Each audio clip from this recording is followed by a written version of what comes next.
You're watching LMCC.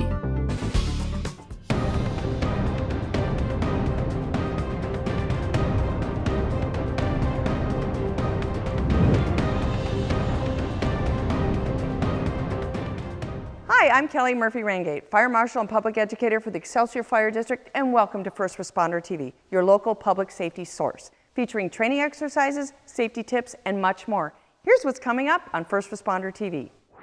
I'll talk with Becki Rowan from the UL Research Institute about the Take Charge of Battery Safety campaign. Scam Alert will give you updates on scams that have been targeting citizens in the lake area. From the Vault, we'll revisit informative First Responder TV segments from the past.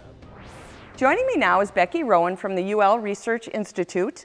Thank you for joining us, Becki. Please tell us about your journey through the fire service, where it's taken you, and how you ended up at UL. So I started as a firefighter in 2003. I was also an elementary teacher at the time, so education, and joined, I was on Eden Prairie Fire at the time, and stayed with them for about 17 years, making my way up through the ranks. And then I left the classroom and went to the Minnesota State Fire Marshal Division and worked there as a fire safety educator. I started with the Fire Safety Research Institute through UL, doing work on education messaging and outreach to the public. And then now I'm with the UL Research Institute's Office of Research Experience and Education as a K-12 program manager. So we actually have 5 research institutes. The Fire Safety Research Institute is one of them. And they do all sorts of research on a lot of different public health related things. And we take their really cool information and turn it into information for teachers and students to use in the classroom. How did the Take Charge of Battery Safety campaign start? Like, what part of UL did that come from? Well, UL in general saw kind of an uptick in the number of lithium-ion battery-related fires. They've actually been collecting data all the way back to 1995. And then in the, like 2000 teens, 13, 14, the incidents started climbing. And then in the 20s, 2020, 21, 22, it started climbing more because of the access to the things. So as these fires were increasing, people were reaching out to the Fire Safety Research Institute for resources and information on how to extinguish the fires, how to promote safety around batteries. And so the Fire Safety Research Institute then conducted a survey of all the fire service around the country and asked, what problems are you seeing? Where can we help you? And in that, there was a lack of education around lithium-ion batteries and what should people even do with them, and what do we do when there's a fire? So the Fire Safety Research Institute came up with the Take Charge campaign. So Take Charge is an acronym. C.H.A.R.G.E has the different elements of education safety around lithium-ion batteries. When did the uptick occur, and what was related to that uptick? What happened to create that increase? Right around the COVID times, when people were at their home and doing most of their shopping online, it seems that that's where more incidents are happening. There isn't specific research that points specifically to that, but it's around that same time, the 2021, 22 time frame. And most of it's because, as people are going into stores and buying products, stores often will fill their shelves with things that are certified, because you're buying it from that company as well as, the company that produces it. When you're doing searches online, you don't really know where those products are coming from or if they've been certified at all. So even if you do, which I do every time I search working for UL certified, charger, you won't necessarily get one that is certified by UL because the online stores don't tag products that way. So they'll give you responses based on the words they do tag. Charger is the only one in that line, that phrasing that they tag. Some of our viewers might not even understand what that UL means on a product. Like, can you explain how something gets a UL logo or symbol on it? Right, so UL Standards and Engagement go through the process of writing standards, and they have a whole panel of people that work on it, industry experts, researchers, a whole committee of people, and they go through and determine what tests need to be conducted on something in order for it to be considered safe. And then So then that's just the standard. And then you have a testing company like UL, but there are others, that will come in and test the products to those standards. So in the case of lithium-ion batteries, they do what's called a crush test. It's set up in a certain way that's very safe, and they'll put the battery in this compartment, and then they'll apply a certain amount of pressure and pay attention to how the battery reacts to that pressure and at what point it will puncture or explode, if it starts a fire, how violent is the fire. There's all of these things. That's just one of a multitude of tests that things have to go through in order to get that UL stamp on it. So the UL with the circle around it is when something has been tested by UL laboratories to a UL standard. So you know it's safe.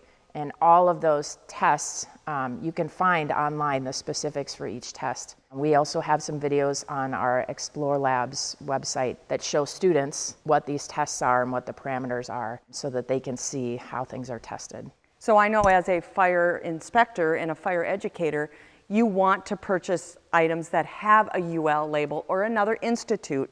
You don't want to just buy a generic product, and that applies to everything, including lithium-ion batteries. Right, yeah, so really anything that has any kind of power source to it or some kind of risk of safety or harm to an individual should be going through some kind of testing.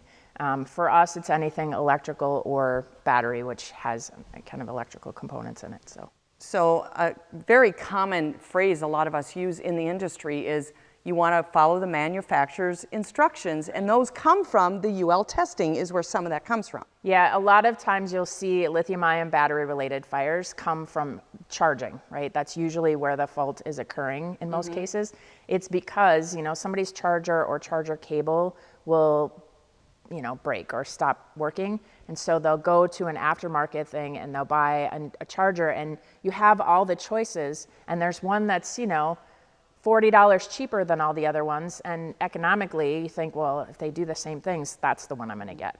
And so they get that one. The problem is that every charger and every device they do what's called a handshake, and they fit together a certain way. And if you're using a charger that's not compatible with the device itself, that handshake will get disrupted, and potentially it could overcharge, or it could cause a fault in the charging, which then makes the device or the battery itself go into thermal runaway, which you can't stop, right? And that's part of the process. There's no way to stop it. And so having something that is compatible and spending the extra money to buy the actual charger for that device is really important, because there's elements in the device and there's elements in the charger, and it's made to not overcharge. It's made to stop or pause when it gets to a certain point. So making sure that those things all fit together, that you're buying the right charger for the right device, and that you're not, going for what's cheaper, because they are not the same. Even though they look like they're the same,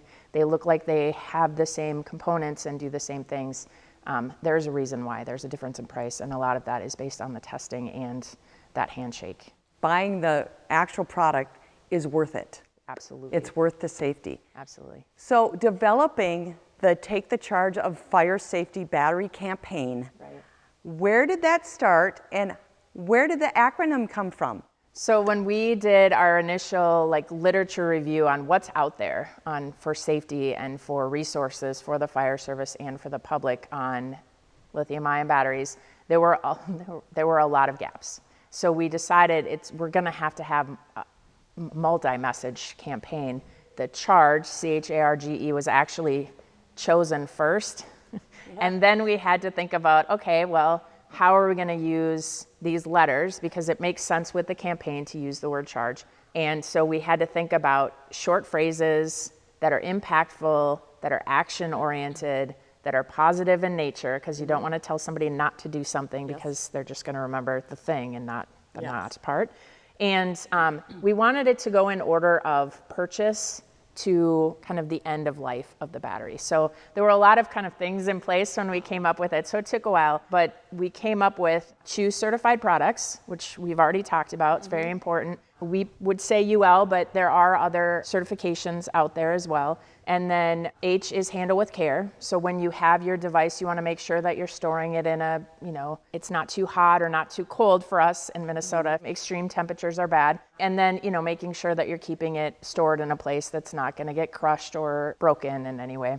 A is always stay alert for warning signs. So if you hear a strange hissing or it's starting to swell a little bit or you smell something strange, those are like the first steps. And lithium-ion battery fires are very fast. We usually have less than a minute to react. And so anytime you hear or see something, you need to stop using that charger or that device, and you need to get it ideally outside and find a way to recycle or dispose of it properly. Do not just throw it in the garbage when you think, this looks like it doesn't work anymore. I'm going to throw it in the garbage, because then someone down the road will end up with the problem, right? So recycle is R, recycle properly. So that goes to the same thing. One of our research institutes has a website called benicetoyourdevice.org. And on that website, you can see where the closest recycling place is for lithium-ion batteries and lithium-ion battery devices, because sometimes the battery is like part of the device and you can't separate it. And then G is get out quickly if you see signs of a fire. So ideally you'd remove the battery or the device, but if it has started smoking, you're not moving that. It's going to probably explode or have, fire it's gonna be shooting out of it very fast, right? Hands. So remove yourself. And that's also why we tell people not to charge e-scooters or things like that in their houses or in their entryways or in their path of egress, because if you're trying to get out, you can't get past it either. So get out quickly if you see or hear signs of impending fire. And then E is educate others, because it's really important when you have that knowledge to let other people know about the dangers and the ways to combat the issue. And as a fire investigator, that's one reason I wanted to invite Becki today, is because we see them in the Excelsior Fire District where you live. There are lithium-ion battery fires, and they occur way more often than people realize. So let's talk about the website. Yeah, our Take C.H.A.R.G.E website is called batteryfiresafety.org. And when you go to it, up in the top corner, the First Responders tab has a toolkit. In there, it's basically resources that you can add your department logo to, or you can just print off as it is, or you can order printed supplies, and the only thing you're paying for is the printing and shipping. But it has all of the details. It has, incidents numbers in the past year. It has the elements of the Take C.H.A.R.G.E educational pieces that we've already talked about. There's just really a lot. There's little postcards you can use if you want smaller things to print. There's the larger things. You can use them as PDFs. Whatever you want, it's meant for the fire service to use for the public. So if you want to cater it more, then just reach out to the Fire Safety Research Institute and they will help you get whatever you need. There's also a presentation on there that you can download, and then you can use elements of it in your own outreach. And I will also add, for firefighters or public educator, where this is kind of a new avenue, it really educates you on lithium-ion battery fires. So it's a great educational piece. So let's talk about some of the awards the campaign has won. Take C.H.A.R.G.E has won 2 major national awards. One of them I was able to attend, which was very cool. It was in Times Square. It was called a Stevie Award. So it was the American Business Association's Public Safety Campaign of the Year award. And they were giving out like gold, silver, bronze awards, but they only gave the gold award to us. And there were no silver and bronze awards. So it was actually kind of neat because everyone voted for our campaign.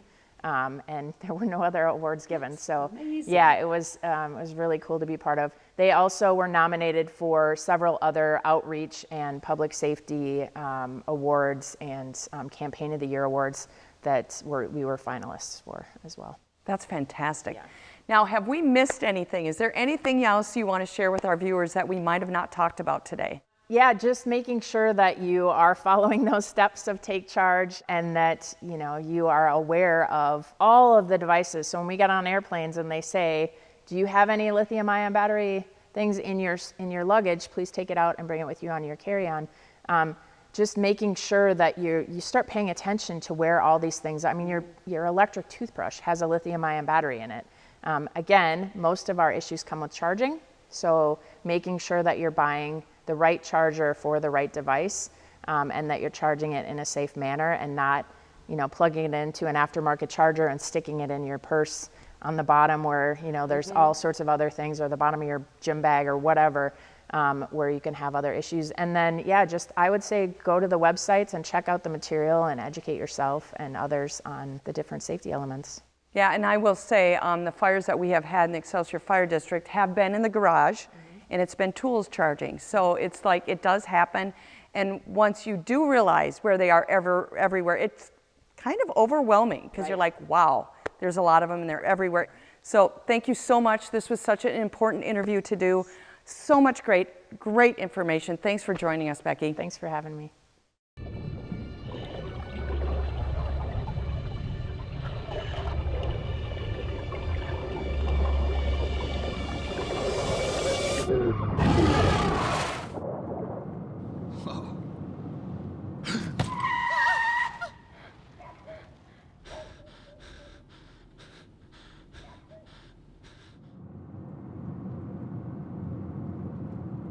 Eyes forward.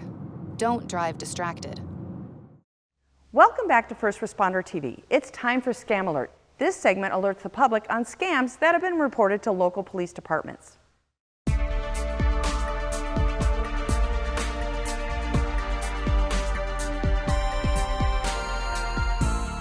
In impersonation scams, a scammer reaches out to you pretending to be someone you trust to get sensitive information like social security numbers, bank information, or account details. Scammers change tactics quickly, making them hard to detect. Scammers have been sending emails posing as Amazon and include PDF attachments stating that your account will be suspended or on hold. These attachments prompt you to click on a fraudulent link to update your account. These links lure you to provide personal information such as payment information or account login credentials. Do not click on any links or provide your information without verifying the email or link. Amazon will never ask you to provide payment information for products or services over the phone. Scammers try to create a sense of urgency to persuade you to do what they're asking. Be wary anytime someone tries to convince you that you must act now. Review the link for misspellings or repeated characters. In your web browser, hover over the display name under From to see the full sender address. Always go through the Amazon mobile app or website when seeking customer service, tech support, or when looking to make changes to your account. If you receive a call, text, or email that you think may not be from Amazon, please report it at www.amazon.com/reportascam. West Hennepin Public Safety Department recently received numerous reports about phishing and scam attempts to residents. Callers had been impersonating officers and public defenders. They use family members and create horrific stories trying to get you to pay their bail. West Hennepin Public Safety wants the public to be aware and stay diligent. Criminal justice agencies will not call you to ask for money.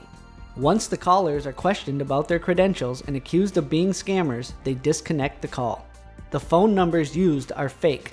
They use apps to disguise their phone numbers and can even use your family members or other familiar phone numbers to try to scam you. If you are a victim of one of these scams or receive a suspicious phone call, please call the West Hennepin Public Safety Department office at 763-479-0500 so these incidents can be documented. The Hennepin County Sheriff's Office has been informed of recent warrant scams targeting Hennepin County residents. Be aware that the Hennepin County Sheriff's Office does not email or fax copies of warrants or subpoenas or call for payment. Scammers pose as law enforcement by demanding payment for a missed court date, jury duty, or other legal matter and threatening to arrest you unless you pay the fine. Remember, cops don't call for cash. Law enforcement never calls or emails you about paying them money. If you receive a suspicious phone call or message, do not provide your personal information. Instead, search the official phone number of the agency the caller mentioned and contact that office directly. We said we'd never break the 3-second rule. Never do that. and never become a minivan mom. Hey, Chris. As parents, we say never a lot, but never happens.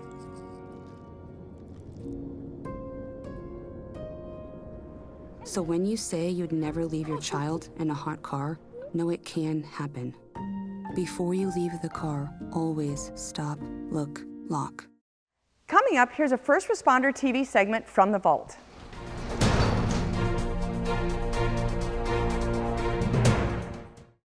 We'd like to spotlight a member of the community that goes above and beyond in our segment, Making a Difference. This month, it's Orono's community service dog, Xerxes.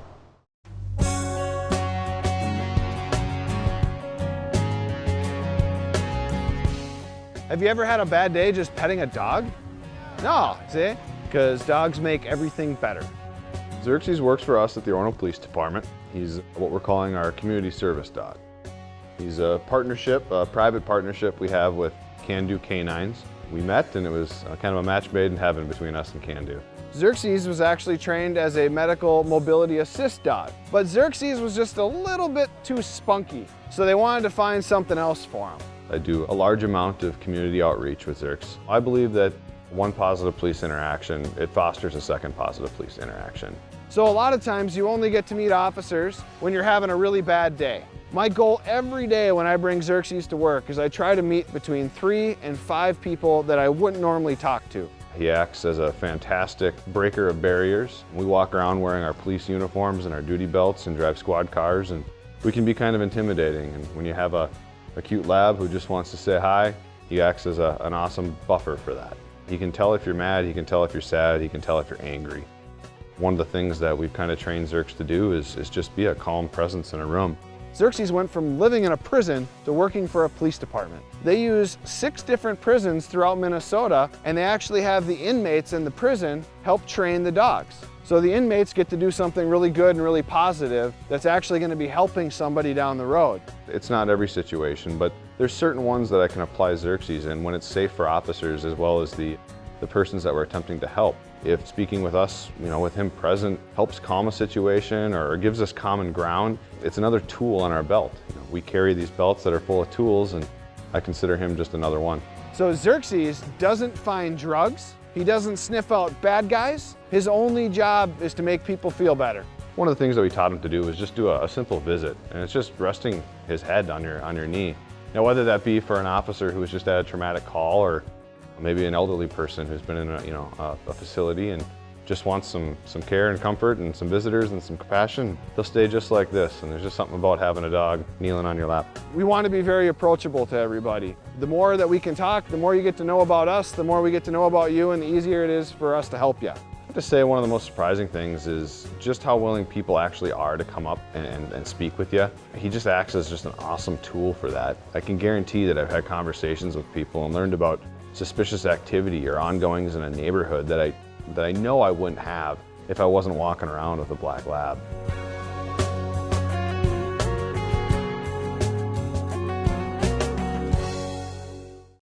Thank you for watching First Responder TV, your local public safety source. If you have an idea for a segment, an upcoming fire prevention or life safety event, please let us know. This is Kellie Murphy-Ringate giving you information you can use, share, and to live by. See you next time.